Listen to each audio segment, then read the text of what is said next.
നമ്മൾ നിത്യേന കുടിക്കുന്ന ചായയിലും മാരക രാസവസ്തുക്കൾ ഉണ്ട് എന്ന ഞെട്ടിപ്പിക്കുന്ന തിരിച്ചറിവാണ് ഞങ്ങളുടെ അന്വേഷണം കണ്ടെത്തിയത്.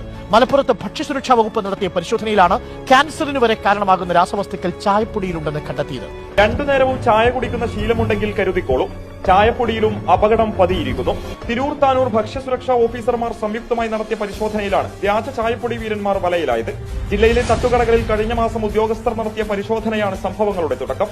കടുപ്പം കൂടിയ ഒരു പ്രത്യേക ചായക്കായി ആവശ്യക്കാർ ഏറെയാണ്. ചായപ്പൊടിയുടെ ഉറവിടം തേടിയുള്ള അന്വേഷണം ആദ്യമെത്തിയത് വൈലത്തൂരിൽ. ആവശ്യക്കാരെന്ന് പറഞ്ഞ് ഉദ്യോഗസ്ഥർ വിതരണക്കാരെ ബന്ധപ്പെട്ടു. വേങ്ങര സ്വദേശി അനസ് ഒരു വാഹനം നിറയെ ചായപ്പൊടിയുമായി വൈലത്തൂരിലെത്തി. ഒറ്റനോട്ടത്തിൽ കണ്ടാൽ കടകളിൽ ലഭിക്കുന്ന ചായപ്പൊടിക്ക് സമാനം.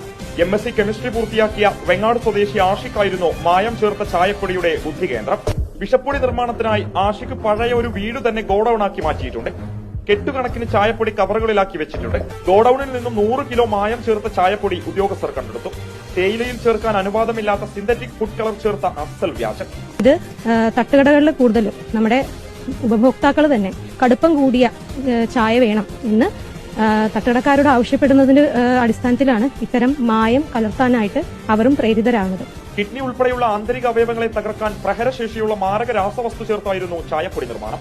മലയാളികൾക്ക് ചായ ഇല്ലാത്തൊരു ദിവസമില്ല. അതുകൊണ്ട് തന്നെ ഡെയിലി അത്രയധികം കളർ, സിന്തറ്റിക് കളറാണ് നമ്മുടെ മനുഷ്യ ശരീരത്തിലേക്ക് എത്തുന്നത്. ഇത് പല മാരകമായിട്ടുള്ള അസുഖങ്ങൾക്കും കാരണമാവും.